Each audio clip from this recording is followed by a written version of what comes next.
Here we go. We are ready to head to Israel. We're excited about the flight. We're going to be on Turkish Airlines.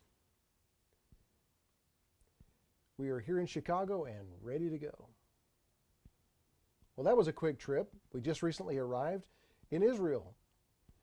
Let you know we're headed now to get our luggage. We are in the country, but boy, we are ready for sleep. Good morning. Now we've woken up in Israel. We arrived last night, and I had a good night's rest.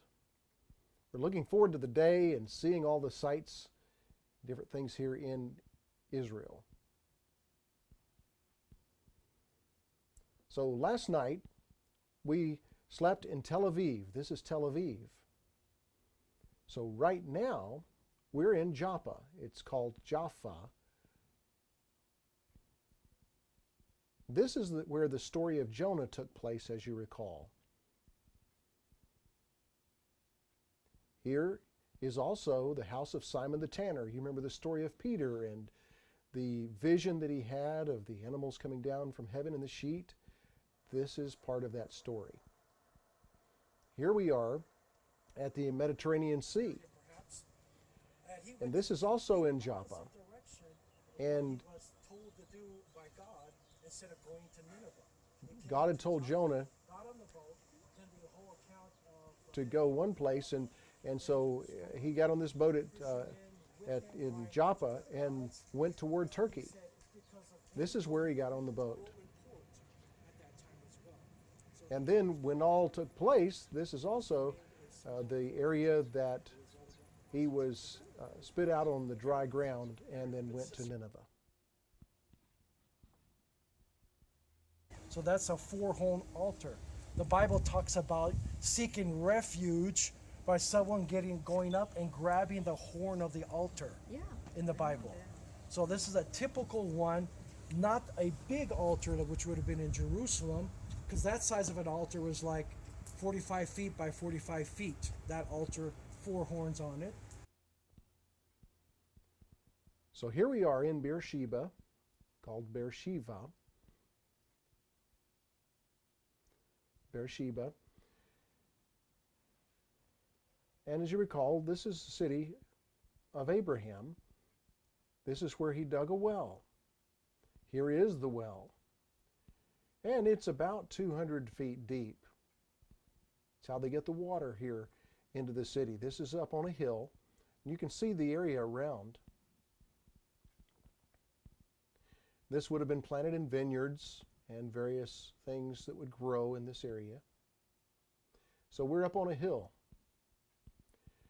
Now you can see here a line that distinguishes between the lower area, or the original foundation of the city, and then you'll see the upper part that was rebuilt, just to give you an example of what it was like. The older part is the ancient part.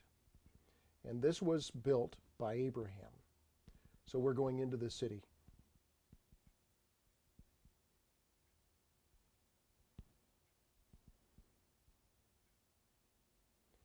So all of this is the old city of Beersheba. Now this is the cistern where folks would come to get their water. The water would come up through the bottom, and you saw the well over there. There was the well, and then this is the cistern where water would come, and people would go down, down, down, down and get their water from in the cistern. You can see the depth of this cistern. We're going to go down into this in just a moment. So here we go. Going down, going down. So this part that we're looking at is probably about 4,000 years old. We're at the bottom of the cistern and then headed back up.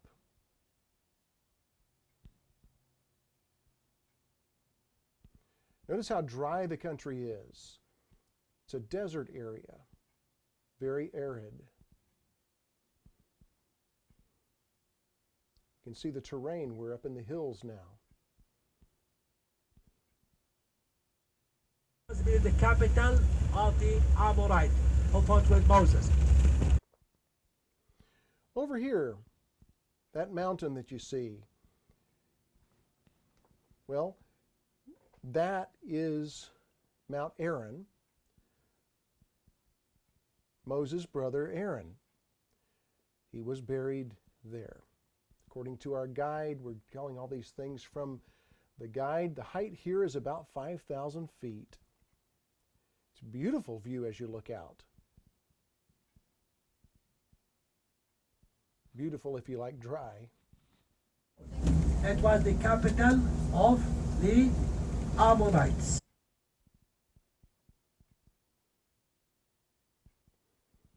Well, welcome to Petra. We're walking in.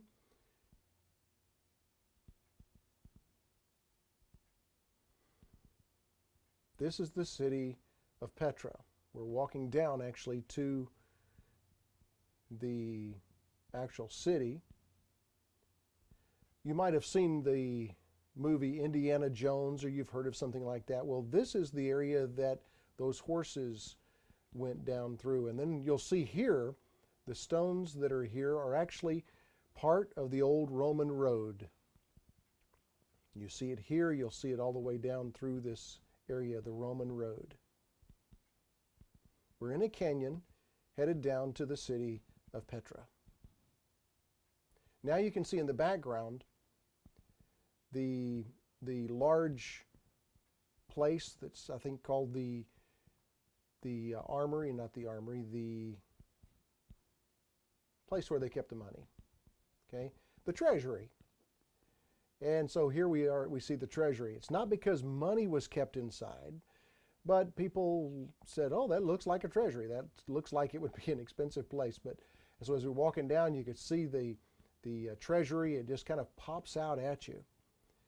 So really, on the inside of it, there's a room to the right, a room to the left. There's 3 rooms, and that's all. That's all. It's not a real large place inside. It's just a facade.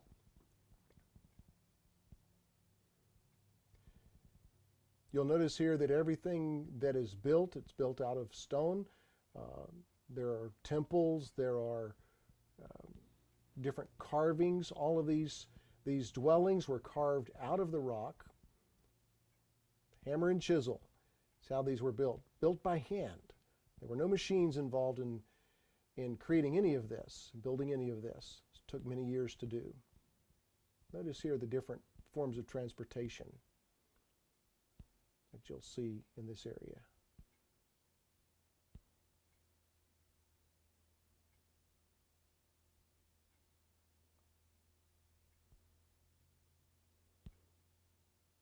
It's just fascinating seeing all that goes on, and the ancient and the modern all together.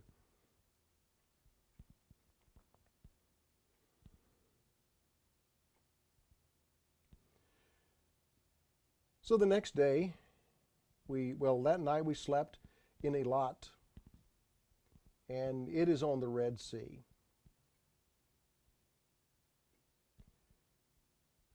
And Solomon had ports here in this area that would bring the wealth in. He would get things from different places as he built the temple. This is the Red Sea. You remember the story of Moses and the water parting, and thousands of people walked through the Red Sea. This is the Red Sea. It's a beautiful place. You can see very, very far. Syria, Armenia, a large body of water here. We don't know where the Israelites walked across the Red Sea, walked through the Red Sea. People have different ideas of where that might be, but nobody knows exactly where the sea was parted and where they walked across. So very close to here you can see Jordan, right across the way here. That's Jordan. Yesterday we were in Jordan to go see Petra. The city of Petra is in the country of Jordan.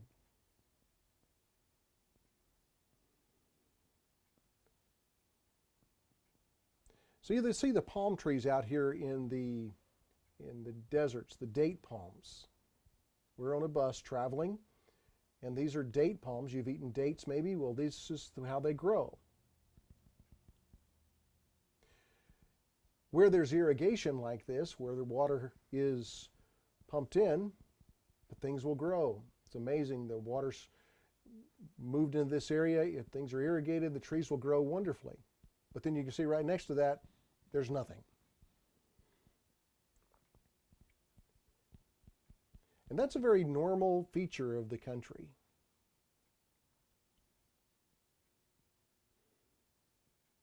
Here we are coming upon the Dead Sea, and now at the Dead Sea.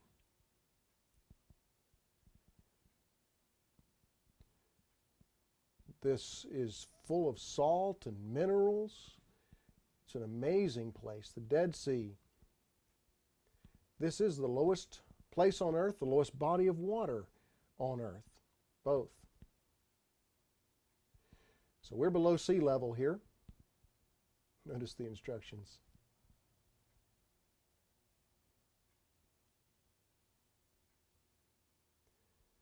Many people come to swim in the Dead Sea. You'll see some out here. It's easy to float. People just sit back and float. They say if you get water in your eyes, it'll hurt, it'll sting tremendously. Very strong, salty water. A lot of minerals in this water that cause that.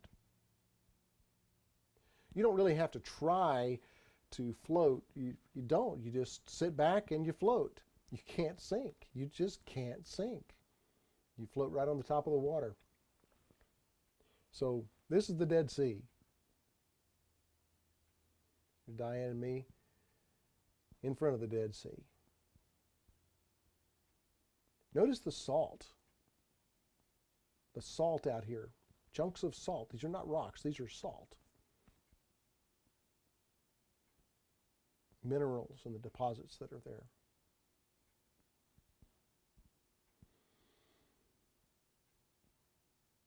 And here we are at Masada. Very famous place. A place that's revered in Israel. We're going up to Masada from the tourist center down below. You can see the people walking up the footpath all the way to the top.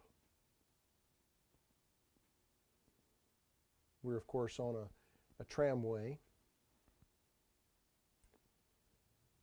So here is the location of Masada. It was the last stronghold of the Jewish rebels against the Roman Empire, against the Roman army.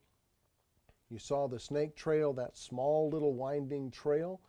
People would walk up that. That was one of the accesses to this place. The Roman soldiers would try to come up to this place to conquer those that were on top, but this was pretty well impenetrable. People up top would throw down rocks. You couldn't overcome this. So the Romans decided to build a ramp. Back over on the other side, we'll see that. It does look like this from the model. And so the Jews stayed here until they realized they would be defeated by the Romans. Here's some of the architecture here. The paint that's there, this is ancient. Herod built this. This actually some of the paint that was here during Herod's time, 2,000 years ago, over 2,000 years.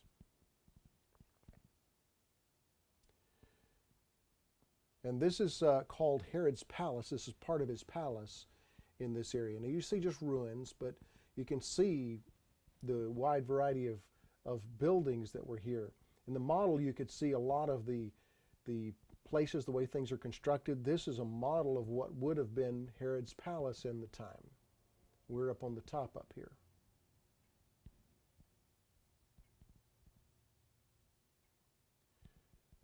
So this is the location that the Romans built the ramp. There was a wall that was here, and the Romans used a battering ram. They tried to come in to the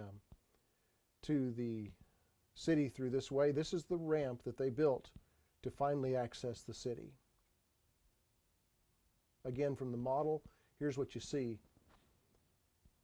So Romans built this ramp. It took them about 3 years to build the ramp to get up to the top here. Finally, when they had built the ramp and they used a battering ram, they tried to get in. When everything came down, the people came in and captured all of the city. There's a lot more to that story.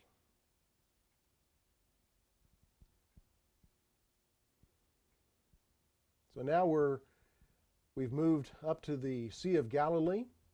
It's amazing how close everything is. We're at the Sea of Galilee here. And again, now you can see the Sea of Galilee. The day we were there, very overcast.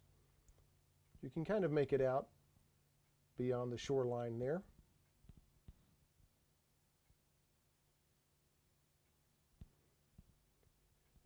Then moving farther north, Bethsaida.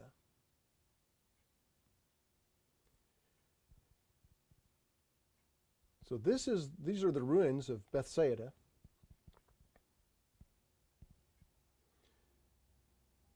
Here you can see how the gates of a city were made.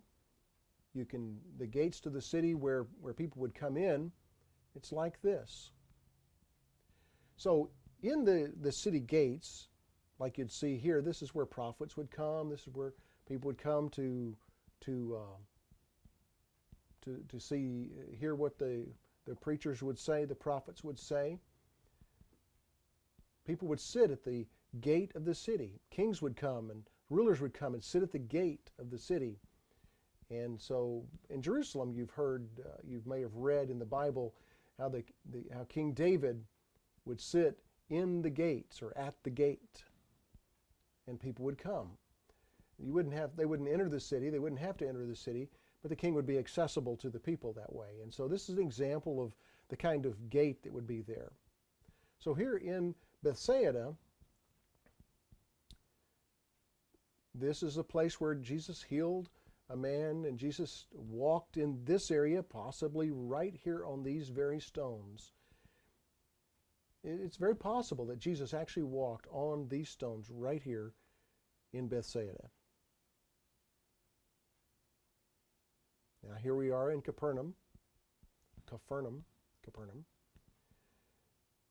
The city of Capernaum.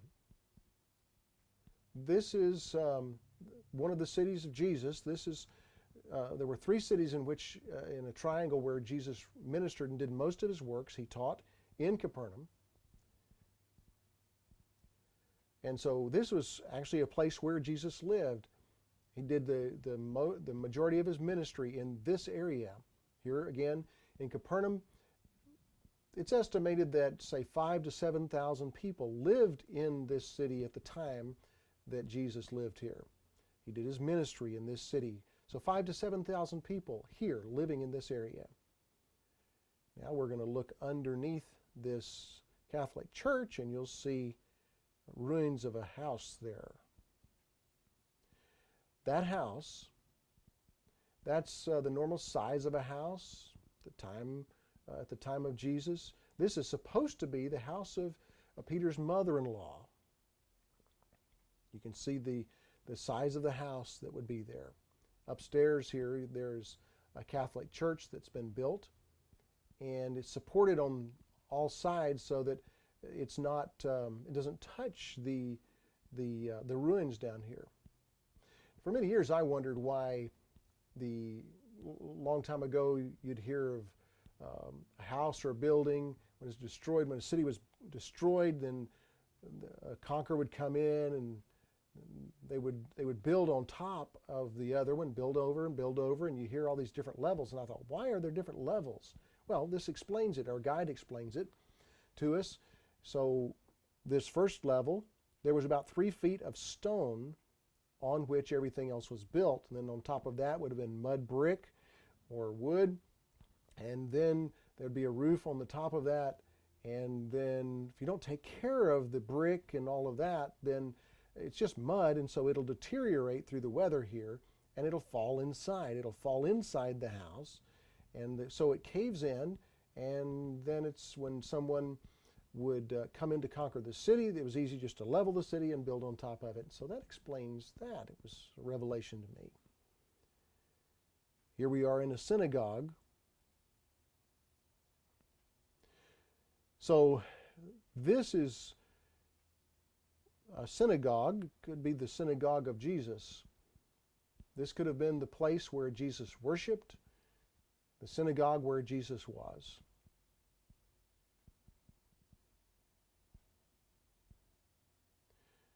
Peter's mother-in-law lived just on the other side. You can see part of the Catholic Church there, so it's really close.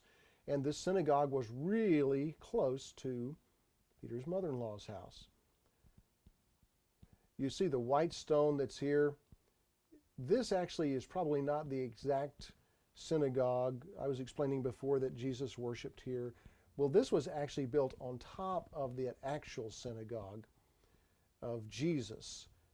So you'll see that there are some black stones in a moment. I'll show you those. And that's the place possibly where Jesus actually worshiped. The white stones were a little more modern, were put in later. But this is the location. This is the location that Jesus would have worshipped. So it's the right place. It's just not the right stones you're seeing. There you see the black stones. Those stones are the ones we talked about. The 4th century was a white synagogue, so the synagogue of Jesus is the black stones below. That's where Jesus, the synagogue in which Jesus worshiped would have been.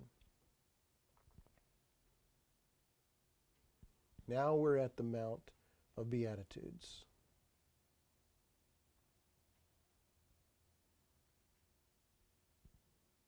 This may not be a good picture. The light's a little awkward here. It's coming into the camera. It's behind us. But you'll notice the terrain here, how that there's the Sea of Galilee in the background there.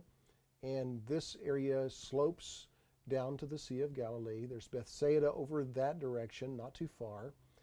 And it's very possible that this is where Jesus taught 5,000 people. Our guide here was explaining to us that Jesus may not have stood up here, but maybe down there. And people would have been up on the hill. That could have been an easier way for all the people to have heard Jesus. So Jesus, this is called the Mount of Beatitudes, and so Jesus would have taught people at this place. You remember Matthew chapter 5, where Jesus is giving the blessings. He's teaching many people. This could have been the place, upwards of 5,000 people, plus women and children, here in this area of the Mount of Beatitudes. Jesus said, "Blessed are the," and he gave a long list of blesseds. This is called the Jesus boat. It's not Jesus' actual boat. We're inside, so the video is a little rough, but you can see, we just saw a movie explaining how a man was out here at the Sea of Galilee and he found something. He saw that something was wrong. He didn't know what it was. He began to dig and realized it could have been something ancient. He let everybody know, and over a period of time, the people came, they checked it out, and they said, "Oh, that is a boat." And they didn't know what it was, and so they began to do some research and found out, well, this is from the 1st century, so it would have been near the time of Jesus. This is not actually a boat that Jesus would have ridden in, but it's the same kind of boat, possibly the same size of boat, a boat from nearly the time of Jesus. Notice how small it is. This boat would have been a fishing vessel or a place where people would have come out and gone out into the water. It's a small boat, but it's an old boat, possibly about 2,000 years old, what you see here. Well, we're on the Sea of Galilee now. It's cold today, it's rainy, but it's not too bad as far as being choppy. When we first started off, it was a little rough, and now it's not too bad. This is Tiberias in the background, and You see the lake, the Sea of Galilee here. It's really a lake. It's called the Lake of Tiberias today. There's a lot of different weather in the center. In the middle, there'll be different weather than on the outside. Along the shoreline, boats would be sailing along, and it's very possible that, and it does happen, that this lake, as people would come across it, in the middle it'd be very, very stormy, and you get on the other side and it's smooth again. It's really strange weather. It's a small lake. It's not deep, maybe 150 feet in depth, and so that is possibly the reason the weather can change so fast here. It's cold and wet today. We're in a big boat, but Jesus would have been in a much smaller vessel.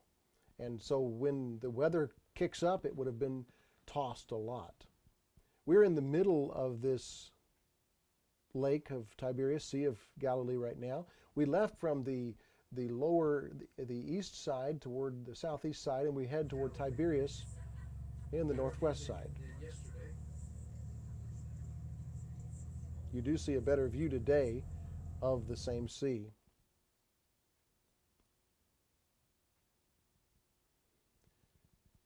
Now we're moving even farther north.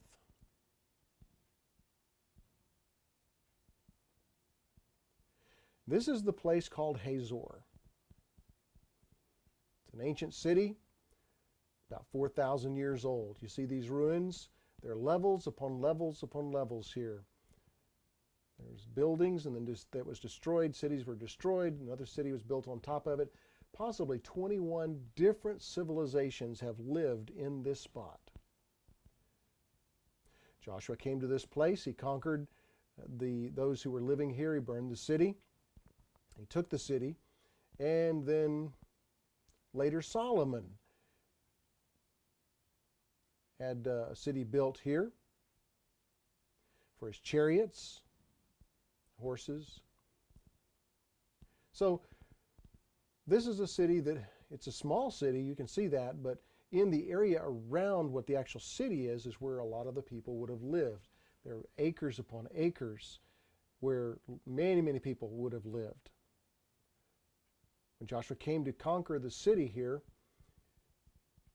the king here and many of the other kings had the nearby kings around the Sea of Galilee. All of these together, they tried to defeat Joshua, but Joshua was able to defeat all of that coalition.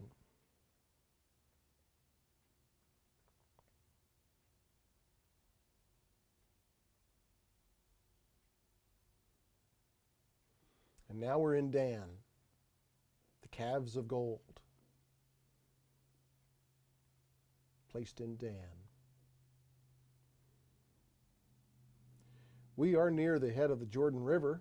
We're not going to be able to see it on this trip. It's too rainy. We can't quite get there. This is one of the gates to Dan. You can't see the gate per se, but this is the access into Dan. Now we're upon the city, on the hill of Dan, and you'll see that this is the place where Jeroboam, the northern king, decided to set up an altar and worship. He didn't want people going to the south. He wanted them to stay in the north to worship, and so the division remained. This is the location where the gold calf was set up, behind what you see here. You see where the man's standing right back up in the top up there would have been where the golden calf is. You'll see that in a moment. You see the wire frame here. That would have been another four-horned altar, as we saw before, but about the size of this. See that four-horned altar area. This is a representation. It wasn't made of metal, of course, but this is the location where the four-horned altar was, and then where the calf was. Here again, a closer view of the four-horned altar, a resemblance of that. Of course, it was made out of stone, not of metal.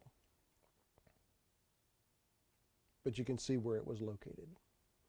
Now we're moving up to where the golden calf was set up.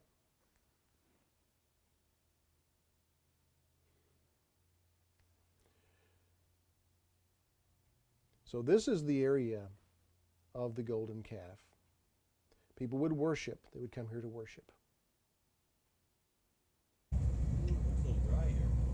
for the Jordan River. The big Jordan River. There it is. Don't blink. It's You missed not a it. big river. It's not a big river. That's true. Now we're in Beit She'an. Beit She'an.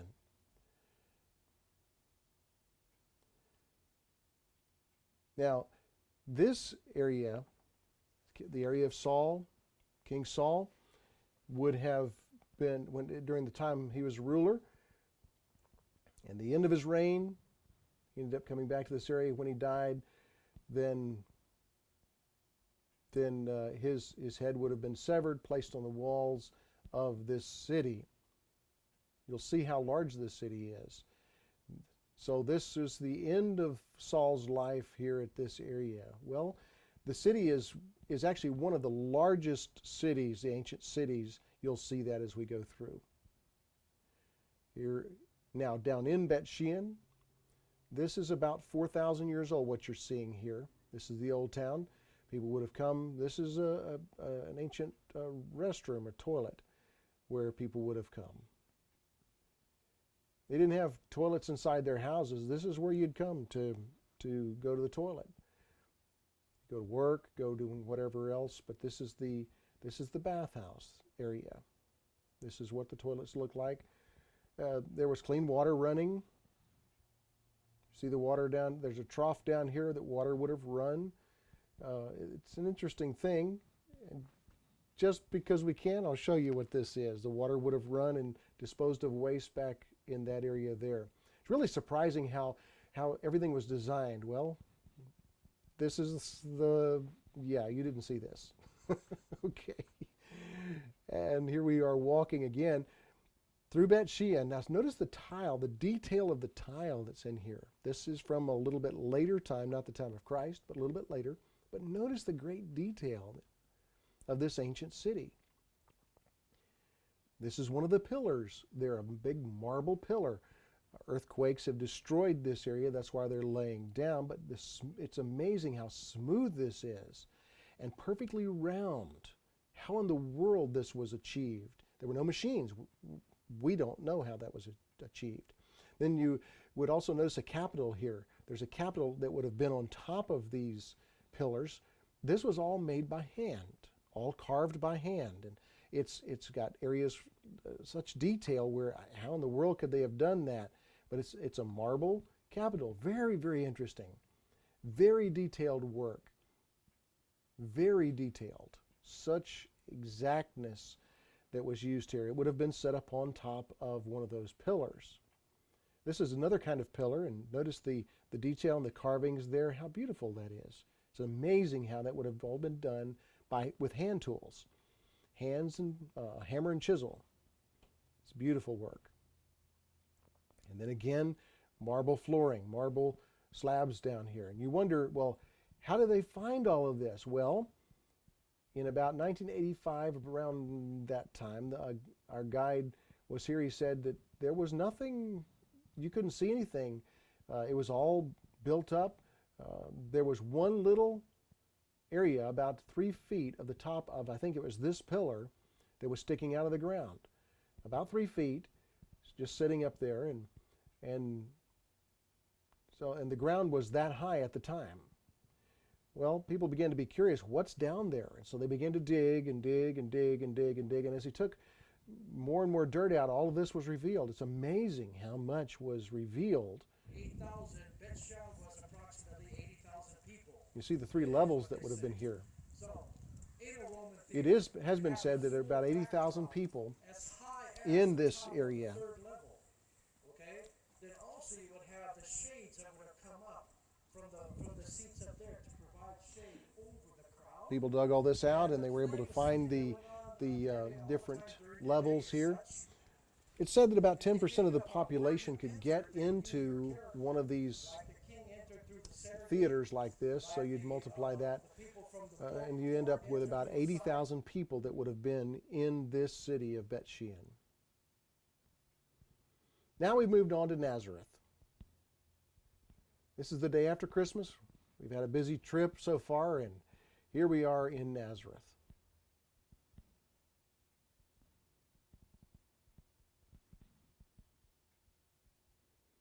We're in the Church of the Annunciation. They do ask that you don't talk. Hats are removed. Supposedly the place where the angel appeared to Mary.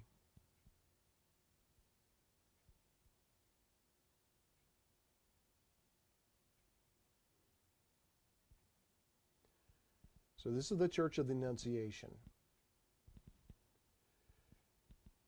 This is the place where the angel came down, appeared to Mary, told her that Jesus would be born. So a big church is built on top of this. Now we move over to Megiddo.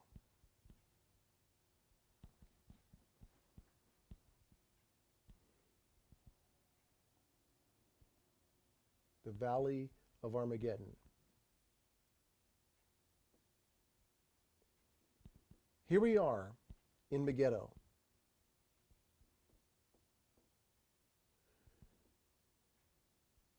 The name, now we know it as the Valley of Armageddon, the Battle of Armageddon that will take place here. And this one hill, Megiddo, is in the center of this huge valley. So this is called the Valley of Armageddon.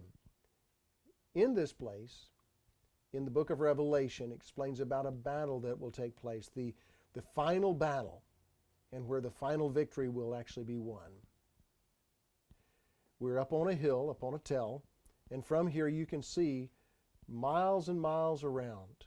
It is a huge area. This valley stretches on and on and on. It's not a small place, but quite a large expanse. So this is where the final battle will take place. This is one of the ancient worship areas here in Megiddo. One of the levels of civilization, they say probably 23 to 25 different levels of civilization that have been discovered right here in Megiddo. Civilization upon civilization built right here.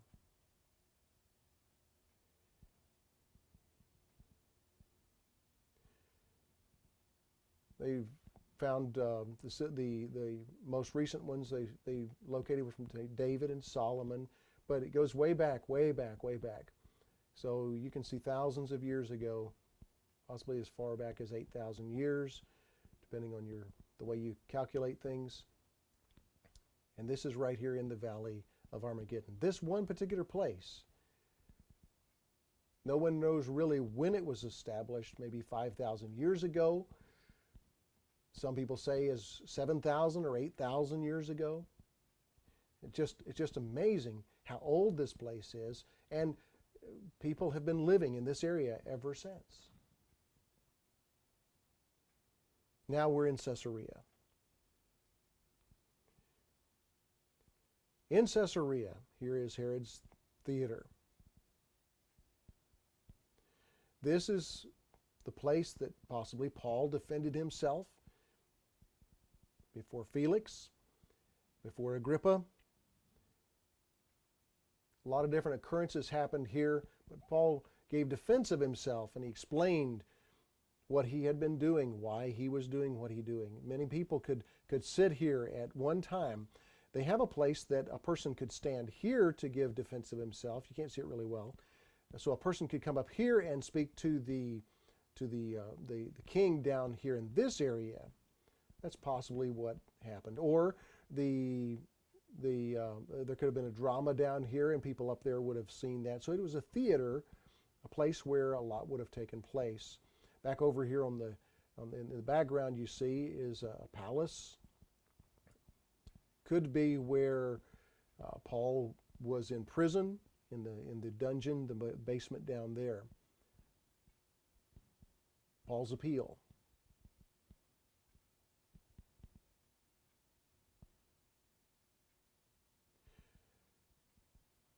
Now the sea that we're looking at is the Mediterranean Sea. You can't see the other side. It's a long way. It's too far to see naturally because of the curvature of the earth. Another gate on the north side here. There's 3 gates on the north side. This is called the Flower Gate or the Herod Gate. So here we are in Jerusalem. We're almost in Jerusalem. We're looking over Jerusalem. You see the Dome of the Rock right there in the it's the place where Islam is one of the most holiest places for Muslims. The place where Muhammad ascended to heaven, as the story goes. It's also the exact place that the Jewish people, the Jews say this is the holiest of holies, the temple that was established there.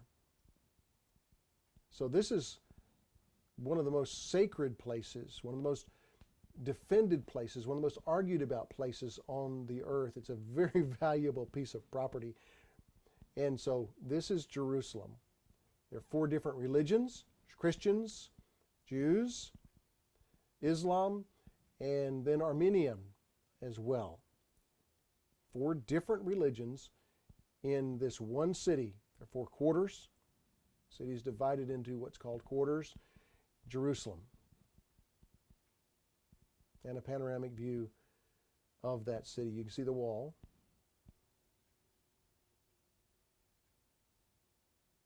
Of the old city.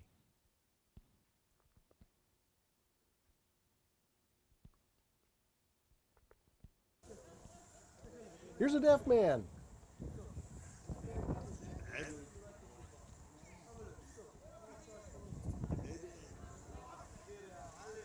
We had a short time to share a few things with him and give him some gospel information. Of course, there are tourist things to do in this area. This young lady didn't like doing a lot of those things, and she did it. Now we're going through the Garden of Gethsemane.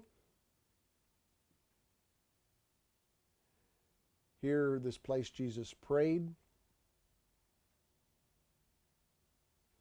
This is a place where Jesus wept over Jerusalem with his disciples.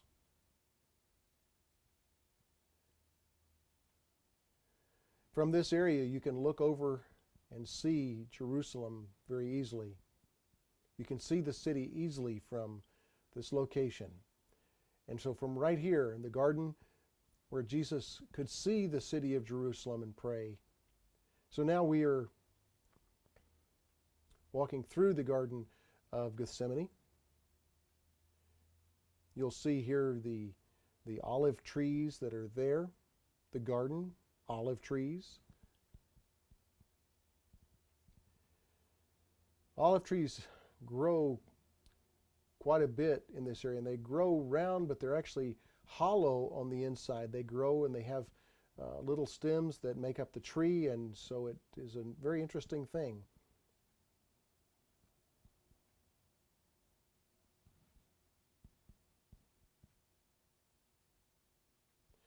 This is the eastern gate. You notice it's all walled up at this time. No one can get in.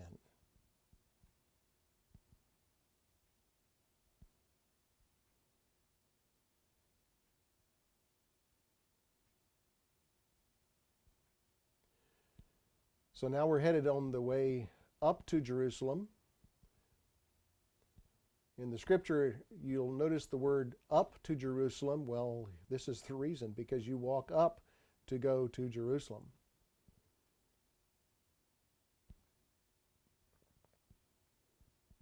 Here are the walls. Captain of the city. Recently got a picture with the captain of the city here.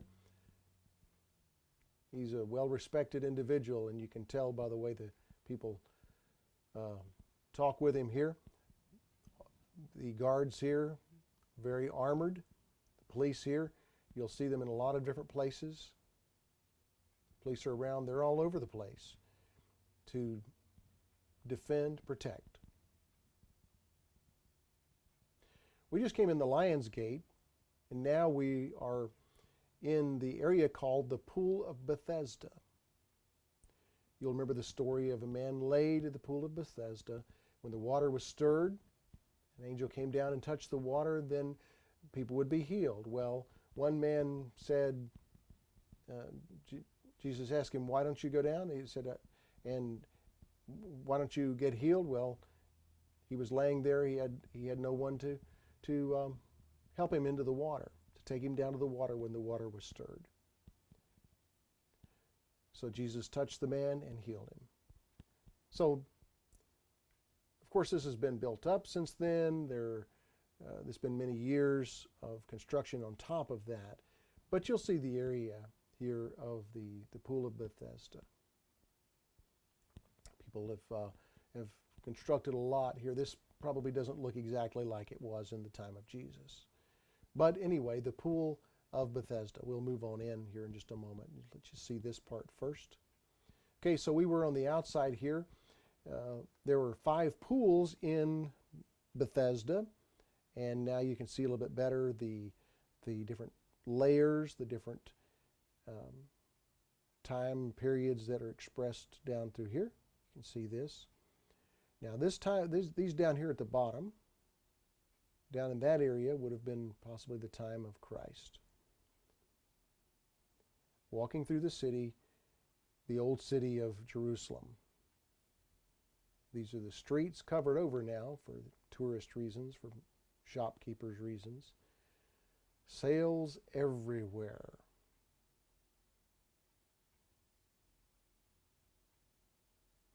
So it's time to eat. We're hungry. We're going to go briefly into this restaurant.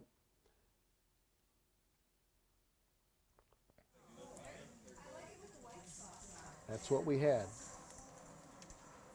It's very good. It was a big sandwich, chicken, different things inside. Had some hot sauce on it, put a little layer of hot sauce. Oh boy, was it good, and it was hot. It was hot. It's not like, back home, it's not like Mexican hot. But notice how we're seated low here. This is the type of tables that they would have. And the cooks back in this area, they're Arab.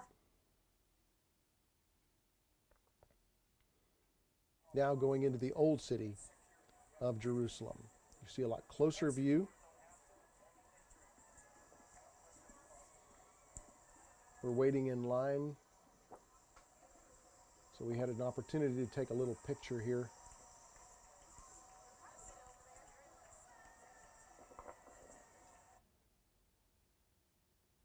So now we're up on the Temple Mount. Very interesting. It had been raining, and then there was little ice actually in the rain, and hail, little bits of hail. It's cool today. And you can look out here and see the Temple Mount. So this is the Temple Mount. It's very flat. And this is where the Dome of the Rock is. You'll see it in a little bit. It's a mosque that is Muslim, a place where Muslims worship. See back through there, that's the mosque. And here we are, the Dome of the Rock.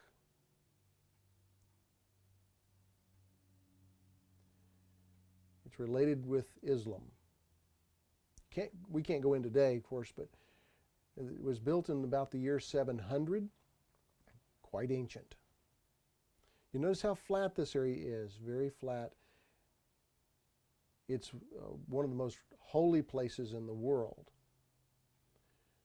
The Dome of the Rock is actually made of gold.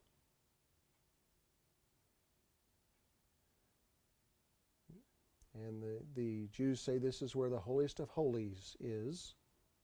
The holiest of holies. Right here in this area.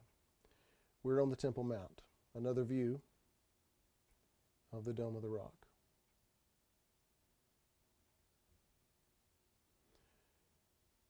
Now we're making our way underground.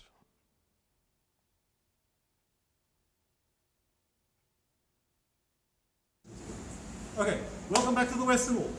Western Wall, the same Western Wall you guys saw outside. We're a little lower in the outside prayer plaza, about 12 feet lower. And from here you'll see most of the Western. So this is the Western Wall.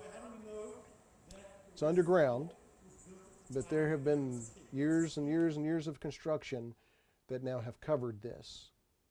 So as you can see, we're walking by the Western Wall underground. This would have been exposed at one time. You'll notice the stones cut just exactly like this. This is how we know exactly what it is. This was done in Herod's time. Apologize for the video quality, but we're underground. We're in a dark place. This is Herod's temple. His palace was built in this area. Then later, the Romans came and tried to destroy it. They couldn't actually destroy these stones, so they were left. They're just too big, too heavy. They tried to push them off. They tried to destroy them, but they couldn't destroy them. They're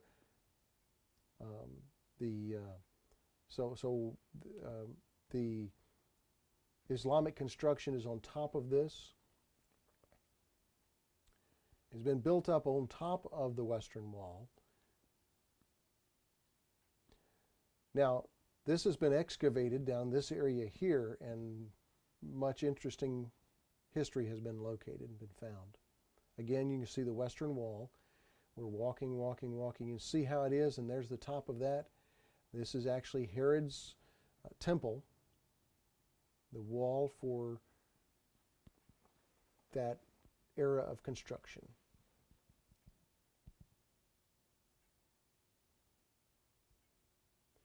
This is just a model of the old city of Jerusalem, the time of Christ.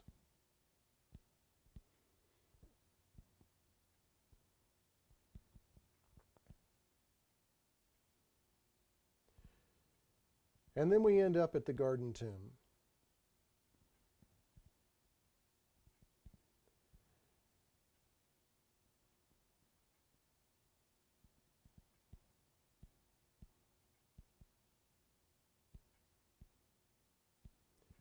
If you look carefully, you can make out two eyes and what, well, used to be a nose, mouth. There it's an older picture. You could see it much more clearly. Skull Hill, as they call it, place of the skull. There, again, an older picture of it. You can see how it looks like a skull. And this would have been the entrance to the very likely place that Jesus actually was buried, where the resurrection took place. As you go inside, you'll see it looking something like this. Jesus would have been laid here in this area. But it today is empty. We want to thank the Rasmussen family and their, not only Frank and Ursula, but all those that were on this trip for their allowing us to be there with them. This is the entire group on our tour. We're so grateful to have had the opportunity to visit Jerusalem.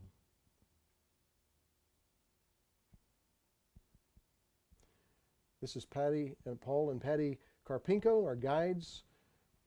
Deaf man, I'd ask you to pray for. Thank you.